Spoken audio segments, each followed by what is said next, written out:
Hello, and a very, very warm welcome to my YouTube. My name's Chris, and in this film, I'm going to take a look at Bob Stanford Tuck and the experience he had from being shot down on the 28th of January 1942. In a previous film that I made about Bob Tuck, I looked at his flying in the early part of the Second World War.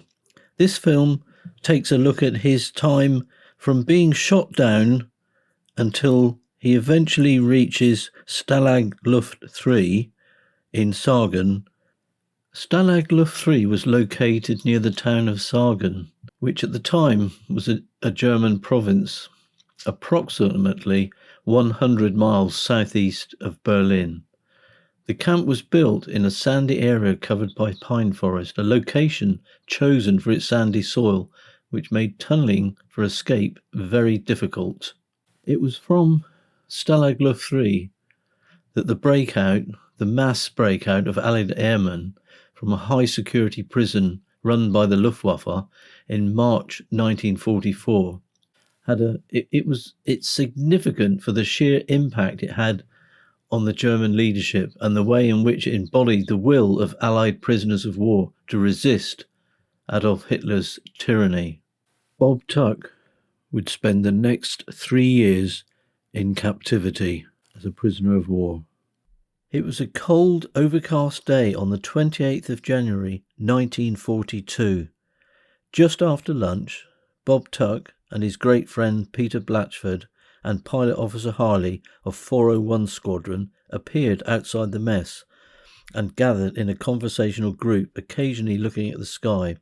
A decision was made, and Tuck stubbed out his cigarette, tied the tapes on his Maywest, and headed for his Spitfire. Harley also headed for his aircraft. As Tuck neared his personal Spitfire with his initials and painted swastikas on, he saw his armourer, Ray Davis, who had completed his work arming the aircraft. Davis later recalled Tuck asking if all was okay, and Davis replied that it was and that all the guns are armed up. He nodded and said, "Very well, Davis. See you when we get back." This moment remained in Davis's memory for the rest of his life, and he recalled, "The last thing I did was run around and cock the guns for him and salute as he took off." This was in fact Tuck's second flight of the day. He'd only recently returned from leading a sweep over the English Channel. Frustrated by the lack of action and feeling the usual restless urge to get out and do something, Bob Tuck and Harley were planning a mission, and their mission was a distillery about 20 miles from Latuke. These operations involved 1 or 2 aircraft targeting a particular railway junction or a small factory. They would shoot them up, create some damage, and then dart away using the cloud base in which to hide. The aim was to keep the enemy's resources on alert, stretched. Bob Tuck and Harley took off, flew across the channel, and navigated to their target using railway lines. At the distillery, they successfully shot it up, targeting the alcohol vats, and Tuck also shot up a nearby building that looked like barracks. With the weather closing in, but with ammunition to spare, they turned north to get a visual directional fix to turn for home. They were soon near Boulogne. Here the town was known to be heavily protected by anti-aircraft defence. Tuck later said that the plan was to do a quick turn and cross the coast in less heavily defended areas, but a large target on the ground proved too irresistible. It was large and stationary modern train. As he pulled up and away from the successful attack on the train, the guns on the ground in the valley opened up and Tuck's aircraft was hit, stopping his engine.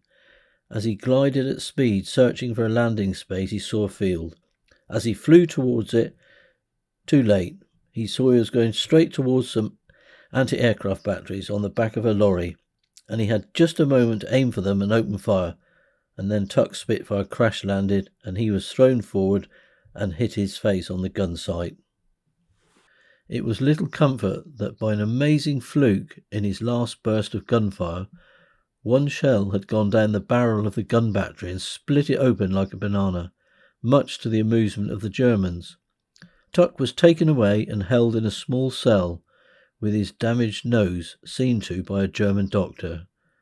Here he would have time to consider his new circumstances. In a wholly believable description of shock, suddenly he began to shake violently all over. His teeth chattered, his breathing became jerky and painful, and though it was cold in the cell, he sweated copiously. The shock and trauma of a crash was significant, but now there was added emotions linked to being captured. In some new prisoners, this encompassed a feeling of helplessness, shame, despair, and concern for those at home. It has been described as a sense of disorientation, discolation, and disbelief. Before we carry on with Bob Tuck's journey, having been captured and become a prisoner of war, I'd like for you to listen to an interview he gave, and he spoke about his experiences and how he came across the Iron Cross, and also a few other things which I think are very pertinent to this next stage of his journey into captivity. Incidentally, I gained an Iron Cross that evening. In the base hospital, to which I was taken with an injured leg, I was put in a bed next to a German pilot who had been badly burned. He couldn't sleep, and he could speak English perfectly. He told me he had spent his honeymoon in this country. I lay awake talking to him. He insisted on giving me his Iron Cross, which I always carry with me now as a mascot. A few days later, when I was on my way to an aerodrome to get some of the holes in my Spitfire patched up, I struck the first of the big daylight blitzes on the south coast and ran into a couple of Ju-88s off Beachy Head. I chased one of them about 35 miles out to sea before I shot him down. By that time, we were right down on the water, and as I turned and climbed, the other Hun opened fire at me with his cannon. He shot my oil and glycol tanks away and part of my propeller, which caused excessive engine vibration. I climbed for all I was worth and pushed the engine flat out. Very soon it was on fire, but even so, it got me back 60 miles before it went up in smoke and I had to bail out. I was smothered in oil and couldn't see a thing. Perhaps it was just as well, for if I'd realized I was only a few hundred feet up, I'd probably never have had the nerve to jump. As it was, my chute opened with a bump, and a second or so before my feet hit the ground. Some Observer Corps men I spoke to later told me I was not more than 500 feet when I jumped. I still go hot and cold when I think of that jump. On the day of Bob Tuck's crash, Adolf Galland, the German fighter ace, who was at the time Inspector of Fighters, was at an important event. He was at the Rustenburg, where Hitler personally invested him with Germany's highest honour, with diamonds added to his sword and oak leaves of the Knight's Cross. Following this, Galland was visiting JG-26 when he heard about the capture of Bob Tuck, who was then waiting to be sent to a POW camp. As he had done with Douglas Bader, when he was shot down, Galland organised a hospitality at the officers' mess. There were about 8 German officers at the table when Bob Tuck arrived, each of whom stood to introduce himself. With a click of the heels, Galland reminded Tuck that he'd nearly shot him down on a previous occasion. Tuck reminded him that Galland had not just escaped by the skin of his teeth, but actually shot down Galland's wingman. They both laughed, and Galland had the steward bring a bottle of white label scotch and a packet of gold flake cigarettes. Conversations turned pleasantly to wine, food, and girls. Someone asked Tuck why he wore the Polish pilot's wings in addition to his RAF brevet. He explained that they had been presented to him by a Polish comrade. From Boulogne, Bob Tuck was taken into Germany to Stalag Luft at Oberstdorf, where he remained from the 30th of January to the 10th of February. This was the Luftwaffe's interrogation centre, and here he would be stripped of his uniform, given overalls, kept in solitary confinement and questioned. As a senior As a senior officer, this was likely to be intense. One of the tactics was to hand out bogus Red Cross forms in the hope that the prisoner might provide added useful details. But other tactics included hidden microphones, solitary confinement, changing the temperature of the cells to try and take advantage of the sense of de-escalation and shock, and were all tools that were used. It is here that Bob Tuck probably lost his Polish wings and the Iron Cross. The news back home that Bob Tuck was now a POW brought anxious inquiries from a variety of people in Britain. Those very close to Tuck would be in contact with either Joyce or his parents, but there were others who wrote to the Air Ministry wanting to get an address of any kind, and it's hard to tell how genuine some of these were. When Bob Tuck eventually arrived at Stalag Luft 3, it became very apparent, and the Air Ministry had advised that letters from RAF to Stalag Luft 3 could take up to 7 weeks to arrive, while letters from RAF prisoners could take 2 months in transit. Restrictions were placed on relatives' correspondence in terms of quantity and censorship. The General Post Office advised writing letters to POWs of no longer than 2 sides of notepaper, just once or twice a week. Tuck had now been in the camp for 18 months, but there were many who had been there far longer. It was observed by camp medical staff that the start of the 3rd year of captivity was the time when the strain was beginning to have an adverse effect, as the prisoners became increasingly anxious that relatives and friends at home were getting on with their lives and leaving the prisoner behind. The 13th most common cause of death for British POWs was suicide, and in Sargon, the SBO Group Captain Herbert Marseille and Major George Matthews, the camp doctor, were deeply concerned about the mental health of some prisoners. Matthew identified 4 main causes for the lack of privacy, frustration at being behind the wire, and being constantly supervised with petty restrictions. The monotony of life and the depressing surroundings were all far too much to bear. In a much later official debriefing, Bob Tuck first mention of escape work with Roger Bushell in charge is from 20th to the 30th of March 1943, when he, Floody, Harsh and Marshall inspected several sewage drains with a view to using them for escape. Drains had been a more useful purpose in prison camps, but these at Sargon were deemed impractical and unsuitable. Then, in April 1943, all escape plans were disrupted and they were moved from East Compound to the newly built North Compound. They were all searched as they moved and lost much of their tools and escape aids and had to start again. The ambitious plot to build 3 tunnels began that month, and once the sites were selected, the first task was to create traps to conceal them, and only then the digging began. Realizing that escape activity was still continuing, von Lindener, the camp commandant, decided to relocate those that were suspected of being very active in the escape organization. One day in March, the guards assembled the POWs in the northern compound and began calling out names. Without warning, a small group of men were told they were moving to a new camp. It included Floody, Harsh, who was in charge of security, Fanshawe, and Bob Tuck.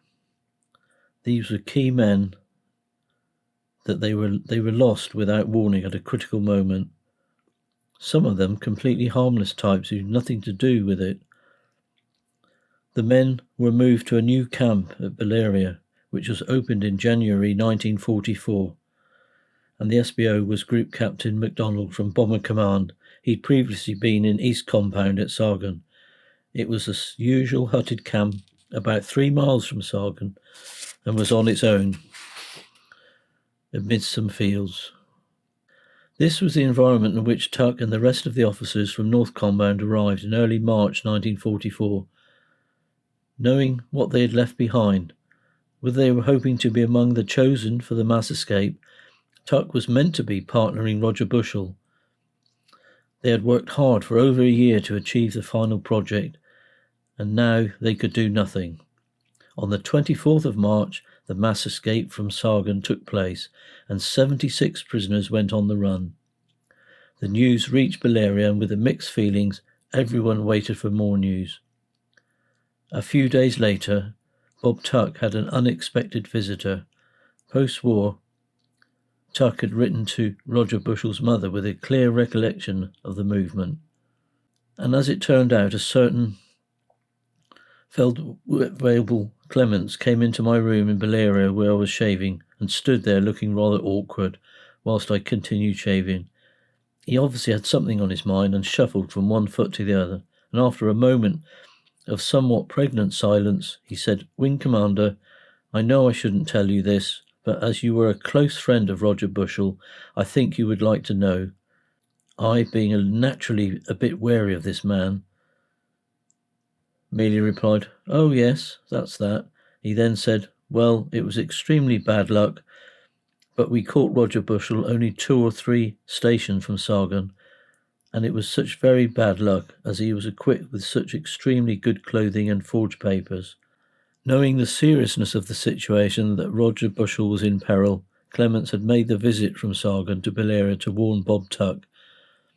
For Bob Tuck and the rest of the men who knew Roger and his escapes, they could only wait and hope.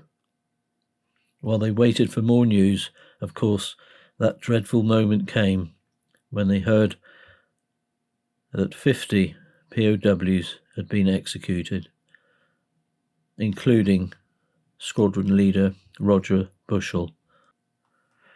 The camp at Balearia was evacuated, and with the prisoners all being force-marched away from the invading Russian troops. It was during this journey that Bob Tuck managed to escape. In reality, at this time, very small numbers of liberated POWs, and they were arriving at Odessa. Just 14 officers and 464 other ranks were at Odessa by the beginning of March. Bob Tuck and his colleagues arrived there on the 24th of March, and they did not find better conditions referenced to by Stalin. It was overcrowded, there was a shortage of clothing, bedding and food and proper sanitation. And here they had still to wait until the Soviet authorities released them to a ship. It was also a place of death, as the Russian prisoners on board the incoming ships were repatriated and brought back to shore. Bob Tuck landed back in England on the 4th of April 1945, and after a medical examination he was given 1 month's leave. Physically he had survived reasonably well. On the 12th of April 1945, with his sister Peggy and her fiancé, they were witnesses, and Joyce, Bob Tuck's wife-to-be, divorce had come through. Tuck was wonderfully happy after 3 years of imprisonment, and he and Joyce were at last fully together as a couple. At the end of his leave, as he returned to the RAF, he wrote to his new in-laws, her mother Maud and her stepfather Nunki Ackerman. "Please forgive me for not having written before, but life has been so wonderful and such a complete whirl, and this has been virtually impossible for me to put pen to paper. Firstly, I'd like to thank you for your daughter Joyce, and I think we will both understand when I say that it's impossible for a person of my humble talents to put into words the deep joy and happiness that was mine when she became my wife. Thank you both from the bottom of my heart for a treasure that I am wholly unworthy of." Bob Tuck remained in the RAF, and his first occupation on returning from leave was to familiarise himself with the current RAF aircraft, and he was sent on a training course on the 15th of May. And he flew at Harvard, his first experience as a pilot since 1942, and at the end of the flying course he was rated as exceptional, with above average navigation skills. He was then posted to the Central Flying Establishment at Tangmere for duties in the Tactics Branch, where he was the Wing Commander, Air Combat. Group Captain Frank Carey was the officer commanding Tactics Branch, and Bob Tuck's old friend Pete Brothers was also based there. While at Tangmere, Bob Tuck met up with an old acquaintance in a reversal of their previous meeting. Adolf Galland had been captured and was being interrogated in England and was brought to the mess at Tangmere. Bob Tuck was chosen to interrogate him. Bob Tuck later corrected this. It wasn't much of an interrogation, he said in an interview in 1979. Mostly you just fed him cigars and wine and, just talked. I really hope you appreciate that this was quite a short film to pack in so much of a hectic life of Wing Commander Robert Stanford Tuck. I do trust that you enjoyed it and look forward to seeing you on the next one. All the very best. Take care. Cheers.